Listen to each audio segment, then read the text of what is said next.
Hello friends, कैसे हैं आप सब। तो डियर, आज के क्लास में हम लोग जो एसएसटी का आपका इम्पॉर्टेंट टॉपिक को स्टार्ट किए थे, तो उसी को कंटिन्यू करने वाले हैं। और इसमें हम लोग तुगलक वंश के प्रमुख शासक के बारे में डिस्कस करेंगे। तो सबसे पहले तो हम आपको इस तरीके से फिगर से दिखाना चाहते हैं ताकि आपको याद करने में ईजी हो। फिर इसके बाद हम लोग वन लाइन भी डिस्कस करेंगे, ठीक है। तो देखिए, हम लोग सल्तनत काल में सबसे पहले गुलाम वंश के बारे में डिस्कस किए थे, जिसमें इसका टाइमिंग पीरियड याद रखिएगा, क्योंकि कभी कभी क्वेश्चन जो है ऊपर से ही पूछ लिया जाता है कि सबसे पहला वंश कौन सा था सल्तनत काल में। तो गुलाम वंश था, जो कि 1206 से लेकर 1290 ईस्वी तक था। फिर खिलजी वंश है आपका 1290 से लेकर 1320 ईस्वी तक। फिर तुगलक वंश आता है 1326 ईस्वी से लेकर 1412 ईस्वी तक। फिर आपका सैयद वंश है, जो कि 1414 ईस्वी से लेकर 1491 ईस्वी तक था। और लोधी वंश सबसे अंतिम वंश था सल्तनत काल में, जो कि 1491 ईस्वी से लेकर 1526 ईस्वी तक शासन किया, ठीक है। तो चलिए, आज हम लोग स्टार्ट करने वाले हैं तुगलक वंश के प्रमुख शासक के बारे में, ठीक है। तो सबसे पहले गयासुद्दीन तुगलक आता है, जिसका शासनकाल जो है 1326 से लेकर 1325 तक है। और ये आपका तुगलक वंश का संस्थापक था, गयासुद्दीन तुगलक। अगर पूछ दिया जाए तुगलक वंश के प्रमुख यानी संस्थापक कौन है, तो गयासुद्दीन तुगलक है। इसने उदारता की नीति अपनाई, ठीक है। कौन शासक था तुगलक वंश का जिसने उदारता की नीति अपनाई, तो गयासुद्दीन तुगलक ने। और इन्होंने नहरों का निर्माण करने वाला प्रमुख सुल्तान था, ठीक है। याद रखिएगा, प्रथम सुल्तान था, नहरों का निर्माण करने वाला प्रथम सुल्तान था। फिर देखिए, यहाँ तुगलकाबाद नामक नगर का निर्माण कराया, ठीक है। तो तुगलक वंश में गयासुद्दीन तुगलक के बारे में ये 4 पॉइंट याद रखिएगा, और इसका टाइमिंग पीरियड। नेक्स्ट हम लोग का जो है, ये आपका मोहम्मद बिन तुगलक है। और इसका वास्तविक नाम जो है, ये आपका उल्गू खा है, जिसको जूना खा भी है कह सकते हैं हम लोग, यानी दोनों है, उल्गू खा और जूना खा। इसका प्रमुख कार्य क्या था, तो देखिए यहाँ पे 1333 ईस्वी में मोरक्को यात्री इब्न बतूता भारत आया, और इसका यात्रा विवरण ग्रंथ रेहेला था। तो देखिए, दो क्वेश्चन यहाँ से बनता है। पहला, कौन सा चीन यानी कौन यात्री जो है, ये मोहम्मद बिन तुगलक के शासनकाल में आया था, तो ये इब्न बतूता था, ठीक है। कभी ये भी पूछा जाता है कि मोहम्मद बिन तुगलक के शासनकाल में कौन सा यात्री आया था, तो इब्न बतूता। क्वेश्चन ये भी पूछा जाता है, इब्न बतूता किसके शासनकाल में जो है आया था, भारत आया था, तो मोहम्मद बिन तुगलक, ठीक है। 3 तरीके से क्वेश्चन यहाँ से बनता है। और इसने जो यात्रा का विवरण जो लिखा है, उसका नाम क्या है, तो रेहला है, ग्रंथ रेहला, याद रखिएगा। देखिए, इब्न बतूता को सुल्तान ने दिल्ली का काजी नियुक्त किया था। अब ये मोहम्मद बिन तुगलक जो है, इब्न बतूता को क्या नियुक्त किया था, तो दिल्ली का काजी नियुक्त कर दिया था, ठीक है। अब इसमें क्या क्या प्रमुख कार्य किए। पहला तो ये दोआब में कर वृद्धि, दूसरा है राजधानी दिल्ली से दौलताबाद देवगिरी में स्थानांतरित, यानी पहले दिल्ली से कहाँ ले आया, दौलताबाद जो है देवगिरी में चेंज किया, यानी पहले दिल्ली था राजधानी, और उसके बाद ये दौलताबाद कर दिया राजधानी। फिर सांकेतिक मुद्रा का ये चलन किया था। खुरासान व कराचिल अभियान, ठीक है, खुरासान व कराचिल अभियान, ये इसके प्रमुख कार्य है। फिर है आपका दीवान ए अमीर कोही नामक कृषि विभाग की स्थापना की। दीवान ए अमीर कोही नामक कृषि विभाग की स्थापना किसने की थी, मोहम्मद बिन तुगलक ने किया था। अच्छा, इसका टाइमिंग पीरियड क्या है मोहम्मद बिन तुगलक का, तो 1325 ईस्वी से लेकर 1391 ईस्वी तक मोहम्मद बिन तुगलक थे। फिर आता है आपका मोहम्मद बिन तुगलक के बाद नासरुद्दीन मोहम्मद आता है, जो कि आपका ये कहाँ तक थे, 91 तक। फिर इसके बाद यहाँ पे 1394 ईस्वी से लेकर 1412 ईस्वी तक जो थे, ये आपका नसरुद्दीन मोहम्मद थे। देखिए, नेक्स्ट जो है, ये आपका फिरोज शाह तुगलक आता है, जो कि 1391 से लेकर 1388 ईस्वी तक थे, फिरोज शाह तुगलक, ठीक है, फिरोज शाह तुगलक। अब देखिए, इसने क्या क्या काम किया था।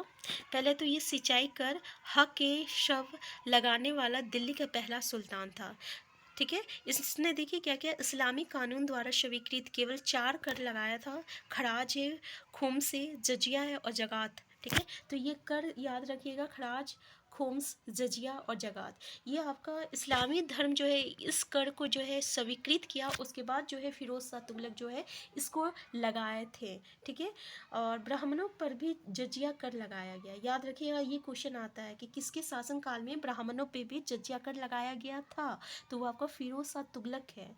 नेक्स्ट है पॉइंट, ये ससगनी नामक सिक्का चलवाया। ससगनी क्या है, तो एक तरह का सिक्का है। पहला क्वेश्चन तो ये बनता है किसके शासनकाल में ये आया था, तो ये आपका फिरोज शाह तुगलक के शासनकाल में आया था।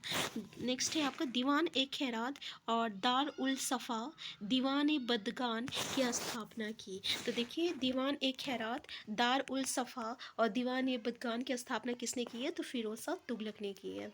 ठीक है, नेक्स्ट जो है ये आपका है सिंचाई कर। हक के सर्व लगाने वाला दिल्ली का पहला सुल्तान था कौन, तो ये आपका फिरोज शाह तुगलक। नेक्स्ट है सर्वप्रथम लोक निर्माण विभाग की स्थापना की। किसने किया, फिरोज शाह तुगलक ने किया। इसके द्वारा बसाए गए नगर फतेहाबाद, हिसार, फिरोजपुर, जौनपुर और फिरोज़ाबाद है। तो देखिए कौन कौन सा नगर इसने बसाया है फिरोज शाह तुगलक, तो अपना ही नाम से ये नगर बसाया है। एक है फतेहाबाद है, फिरोज़ाबाद है और फिरोजपुर है। ठीक है, फिर इसके बाद जौनपुर आता है और हिसार आता है। ठीक है, तो ये चार 1 2 3 4 5 याद रखिएगा, ये 5 नगरों का जो है बसाया था फिरोज शाह तुगलक ने। नेक्स्ट आता है आपका नसरुद्दीन मोहम्मद, जो कि 1394 ईस्वी से लेकर 1412 ईस्वी तक थे। ठीक है, ये तुगलक वंश का अंतिम शासक था कौन, नसरुद्दीन मोहम्मद। इसके शासनकाल में मलिक सरवर जौनपुर को स्वतंत्र राज्य बनाया। इसके शासनकाल में 1398 ईस्वी में तैमूर लंग ने दिल्ली पर आक्रमण किया। देखिए, तैमूर लंग ने किस पे आक्रमण किया था, दिल्ली पर आक्रमण किया था। नेक्स्ट है आपका सैयद वंश। तो सैयद वंश का संस्थापक कौन है, ख्रीज खां है, और ख्रीज खां तैमूर लंग का सेनापति था। तैमूर लंग का सेनापति था यही तैमूर लंग, जो कि आपका नसरुद्दीन मोहम्मद के शासनकाल में जो है दिल्ली पर आक्रमण किया था, फिर इसको अपना कब्जा में कर लिया था, फिर सैयद वंश की स्थापना की। और इसमें ख्रीज खां तैमूर लंग का सेनापति था। और इस वंश का अंतिम शासक कौन था, तो अलाउद्दीन आलम शाह था। क्या था, अलाउद्दीन आलम शाह था। ठीक है, ये था सैयद वंश। नेक्स्ट आता है आपका लोधी वंश। ठीक है, तो लोधी वंश के शासक के बारे में देखिए, बहलोल नामक जो है सिक्का चलाया गया। बहलोल नामक सिक्का जो है चलाया गया था, बहलोल लोधी। और लोधी वंश का संस्थापक कौन था, तो बहलोल लोधी था। इसका आप टाइमिंग पीरियड देख सकते हैं, 1491 ईस्वी से था। और जौनपुर राज्य को जीतकर दिल्ली सल्तनत में मिला लिया था। जौनपुर राज्य को जीतकर ये क्या किया, दिल्ली सल्तनत में मिला लिया। फिर 1504 ईस्वी में आगरा शहर बसाया तथा अपनी राजधानी बनाया। आगरा शहर किसने बसाया था, तो सिकंदर लोधी ने। अब नेक्स्ट है ये आपका बहलोल लोधी के बाद सिकंदर लोधी। और सिकंदर लोधी जो है 1504 ईस्वी में आगरा शहर बसाया और अपनी राजधानी बनाया। फिर भूमि पैमाइश के लिए गज ए सिकंदरी का प्रचलन करवाया। गज ए सिकंदरी का प्रचलन करवाया किसने, सिकंदर लोधी ने। यहाँ पे देखिए, इसका टाइमिंग पीरियड आप देख सकते हैं 1517 ईस्वी तक है। 1499 ईस्वी से लेकर 1517 ईस्वी तक सिकंदर लोधी का टाइमिंग पीरियड है। टाइमिंग पीरियड भी याद रखिएगा, क्योंकि यहाँ से भी क्वेश्चन बनता है। और इसके काल में आयुर्वेदिक ग्रंथ का फारसी में अनुवाद कर गज सिकंदरी नाम से किया गया। देखिए, आयुर्वेदिक ग्रंथ का फारसी में अनुवाद कर गज ए सिकंदरी नाम से किया गया। ठीक है, तो गज ए सिकंदरी क्या है, तो आयुर्वेदिक ग्रंथ का फारसी में अनुवाद है। और वो गुलरूपी उपनाम से कविताएं लिखता था। देखिए, गुलरूपी उपनाम से जो है ये कविताएं लिखता था। कौन लिखता था, सिकंदर लोधी लिखता था। और भूमि पैमाइश के लिए गज सिकंदरी का प्रचलन करवाया। तो गज सिकंदरी का प्रचलन किसने करवाया था, तो सिकंदर लोधी ने करवाया था। गज सिकंदरी क्या है, तो ये एक आयुर्वेदिक ग्रंथ का फारसी में अनुवाद है, गज ए सिकंदरी। ठीक है, नेक्स्ट है मान विद्या के ग्रंथ लज्जत सिकंदर शाही की रचना की। आप देख सकते हैं मान विद्या के ग्रंथ क्या है, लज्जत ए सिकंदर। तो लज्जत ए सिकंदर शाही की रचना किसने की है, तो ये आपका सिकंदर लोधी ने की है। नेक्स्ट क्वेश्चन है, आप नेक्स्ट पॉइंट है आपका कि दिल्ली सल्तनत का अंतिम शासक जो था इब्राहिम लोधी था। ठीक है, जो कि 1517 ईस्वी से लेकर 1526 ईस्वी तक था। और इब्राहिम लोधी और राणा संघ के बीच खतौली का युद्ध हुआ था 1518 ईस्वी में। इसमें इब्राहिम लोधी की हार हुई थी। ठीक है, तो 15 1818 ईस्वी में इब्राहिम लोदी की हार हुई थी और खतौली का युद्ध हुआ था, इब्राहिम लोदी और राणा संगा के बीच हुआ था। यहाँ से ये दो क्वेश्चन बनता है। पहला, पानीपत का प्रथम युद्ध आता है कि कब हुआ था, तो 1526 ईस्वी में हुआ था।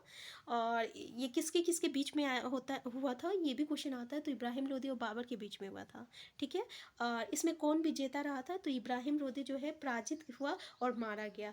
पानीपत के प्रथम युद्ध में ही इब्राहिम लोदी जो है हार गया और वो मारा गया था किसके द्वारा, तो बाबर के द्वारा। ठीक है। तो ये था आपका इब्राहिम लोदी। तो यहाँ से हम लोग का जो आपका इंपॉर्टेंट पॉइंट था ना, वो हम लोग डिस्कस कर चुके हैं। नेक्स्ट क्लास में जो है इसका हम लोग थोड़ा सा वन लाइनर क्वेश्चन करेंगे और MCQ क्वेश्चन करेंगे। तो नेक्स्ट क्लास में हम फिर मिलते हैं। चैनल में नए हैं, चैनल को सब्सक्राइब कर लीजिएगा। वीडियो हेल्पफुल होगा तो लाइक शेयर करना मत भूलिएगा। Thank you.